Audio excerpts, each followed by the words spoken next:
Hi everyone, welcome back to my channel. I'm your friendly neighborhood menace bunny. Thank you so much for popping in and seeing what I'm doing. I'm so sorry I've not been uploading much during February. Life happened. Life really happened to me this last month, so apologies for that, but I do have some things that I'm going to edit and get out as soon as possible. And also I'd like to thank you all, my new and old subscribers, for being here and finding value in my content, and I hope I can keep contributing and, you know, adding more value as I go on. So why am I here not editing the things and looking like a hot mess, you might ask? Well, first of all, I'm at uni in this soundproof room, and well, I feel like I need to say something. I really need to get this off my chest. I've been thinking about it for the last couple of weeks, and well, it's about something that makes me really, really sad, and that is all these barriers that are being put up by I don't know who in order to be part of this goth scene, like these prerequisites. Now, I'm going to come from a place of love, first of all, and secondly, of a place where I will say I'm not an expert in anything, really. I'm just someone who's been around the scene, in and around the scene, since their teens, really. So that's where I'm coming from. Now, I saw this article, and then, well, before I saw the article, I saw this woman on Facebook say that you have to be white in order to be goth. And no, you don't. You really don't. Goth has no ethnicity, has no race, has no religion. In fact, I feel like it transcends all of that. There are thriving goth scenes in pretty much every country around the world. Not just, it does exist outside of Europe, it does exist outside of the US and Australia, which are predominantly white countries, even though, you know, we say we're multicultural. You know, like for example, I last year discovered that there's a thriving goth scene in Lima, which is where I'm originally from. So I'm really looking forward to going back there in order to participate and have a look at what's going on. So hopefully see you guys in June/July. It'd be amazing. And yeah, so you don't need any of that. Also, yes, you can be a person of color and be part of the goth scene. In fact, there are many people of color who have contributed to the goth scene, particularly a former drummer of The Cure who passed away in the last couple of weeks, rest in peace, you know, who have all contributed to the goth scene. And Two Broke Goths did a wonderful thing where they, in their feed, all they did was put up photos of goths of color, and I'm going to be following so many of those people on the Instagrams once I get the chance, you know, to collate and do the thing. I've just been pretty busy with uni. Yeah, so there's that. Now, the other thing is, you don't need to be super rich, you don't need to be made of money to be goth. So there's this hashtag that went around, which is goth is not Killstar. And I'll link down things on the description box to a video by Cadaver Kelly, and a couple of articles, one written by Aytakk and the other by Carolyn sometimes. You don't need to be made of money to be goth. There was a video out by Fright Summers, which I'll also put down there.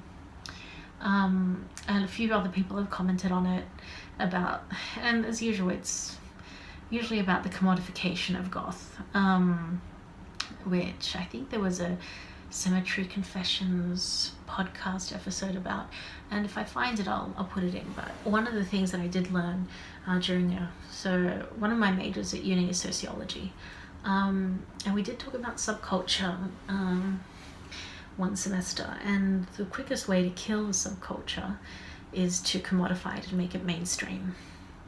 Now, whereas I don't want to go into that, that's kind of like where I kind of feel like that hashtag is coming from, in a way.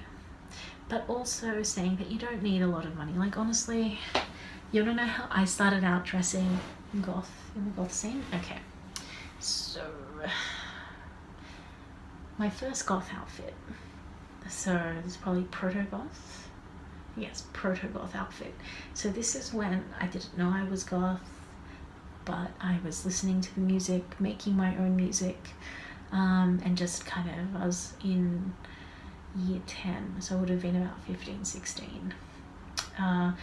First outfit I had was a black tank top, black jeans, and just like little ankle length boots that were all like floppy and kind of distressed looking. That was it. That was my first goth outfit. My second one was these boots, these knee-high platform chunky rock boots that I begged and pleaded and like promised that I would do all the chores for the rest of my life to my mother so that she would buy them for me, and she did. And those lasted me for like 11 years before they tragically snapped during the SandCon pub crawl. I used to wear that with black stockings or fishnets, which I think cost a total of like $2.50. I had a black t-shirt that read "Barbie is a slut" because I was a slut-shaming little jerk, and also because I thought I was being edgy. Oh my god, such a rebel at the age of like freaking 16 going. And my piece de resistance, the thing that I used to think I was so cool for having, were these red tinted sunglasses that looked like something out of a I don't know, 90s thing. Oh god, if I can find a photo, I'll post it up eventually, because I was tragic. And for accessories, I didn't really have any. I just kind of like put a ribbon around my neck and was like, oh look, I have a choker. So yeah, that's where I started my goth fashion. And it evolved from there. I thrifted, I sewed, I eventually saved up and bought things, and you know, there were a couple occasions where I was gifted some really beautiful things. So yeah, you don't need a lot of money. Don't put that limitation on yourself, you know. I mean, the other thing is, of course, people are like, oh, you know, what about a beautiful lair, you know, a la Aurelio Voltaire, and you don't need that in particular. Like, you've seen my room, it's not goth-tastic, it's very, if anything, it's very like late 90s, early 2000s, you know, chic. It's, I hate it, you know, I hate the way my room looks. Every day I walk in there and I just feel like, oh god, I can't believe this is my room. But, you know, I don't have the funds right now to fix it or anything, and eventually one day I will, and, you know, then I'll possibly do a lot of the stuff myself. I love Aurelio Voltaire's, you know, gothic homemaking tips, so I might take up a few of those things. I like making my own stuff, which I guess helps. But, you know, that, you know, not having a gothic lair doesn't make me any less goth. You know, and that is still, we're still talking about the money thing there. Honestly, the most expensive thing I've ever done to be goth was purchase tickets to The Cure, which is so exciting, and I'm so excited.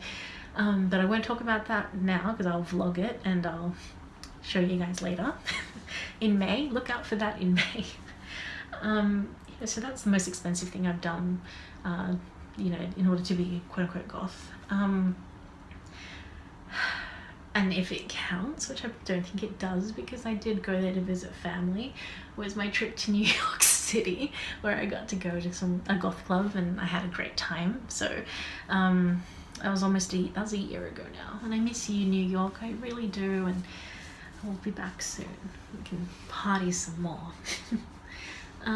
You know, so that's what I do with my money. I don't expend it on really super expensive clothing, because, you know, it's just clothes at the end. You know, even when I was okay, so for example, in December I went and I got myself a summer job at a corporate place, so I had to wear like the white blouses and everything. And you might have seen, if you follow me on Instagram, you might have seen my office goth you know, a little few weeks just leading up to Christmas. Not remotely goth, and even though I dressed that way, it didn't make me any less goth. I still participate in my community, I still listen to the music, and when I get out of work, then I can do myself up. Which brings me to my third point, which I don't know and I don't feel like it's talked about often enough, but you don't have to be on 24/7. Like, you're allowed to not wear makeup. I certainly don't every day, especially in summer when it will just melt off my face anyway. But also because my skin is super sensitive, and like today, for example, I just felt like my skin was all dry, like I feel like I might break out at any moment. You know, so I won't wear makeup today. Like, even if it wasn't hot, I wouldn't do it. My skin can maybe handle 3 days straight of makeup before deciding that it just wants to be red and irritated for the you know, until I recover. And like, my hair is super fine, and you know, because of where I work and everything, I can't have brightly colored hair, and you know what, black hair doesn't suit me, and that's okay. I also don't have, you know, piercings or tattoos. That doesn't make me any less goth. You know, I don't particularly want a tattoo, and honestly I don't think I'd look any good with piercings. So you don't need that either. You don't need to be on 100% of the time. Like, I'm not, you know, swanning around in a corset in the middle of summer, because why would I? You know, just, you do you. If you want to be on 100% of the time, I think that's fabulous. I commend you. God, you know what, 17-year-old me who thought she was really cool walking down one of the main streets in the middle of summer in a PVC dress would applaud you, because I almost died that day. You know, so you know what? Live your life. Don't feel like you can't be goth because, you know, you don't fit into all these stereotypes, and because, you know, it's not sustainable. Just be part of it, love it, do you, and enjoy the goth scene for what it is. And the one thing about identity that I will say is that because we grow and evolve over time, so does our identity, and different things, like, it's like a Venn diagram. Like, I'm not just the goth, I'm also you know, a Latina woman, I'm also, you know, a sister, I'm, you know, I'm a daughter, I'm an aunt, you know, I'm a uni student, you know, I'm self-employed, you know, all these different identities that I have, and in the middle it's just me. And it's the same with you. You know, look up a little Venn diagram, and you know, there's no one like you. You're unique in how you are, and you don't have to stoop to putting yourself into this tiny little box of what you can and can't be. The sky's the limit. You know, it really is. So if you want to be part of the goth scene, come on and be part of the goth scene. You know, if you want to go to a goth night, make plans. Or if you want to, you know, be part of the community, get online and talk to people. You know, if you want to look fancy as fuck 24/7, then go ahead and do it. You know, you do you. Don't feel like you need to like fill these certain prerequisites in order to be goth. All you really need to do is love. God, here I go. You know, all you really need to do is, you know, live it, experience it. That's it. You know, don't put limits on yourself. And that's all I want to say, because the last couple of weeks have made me super, super sad.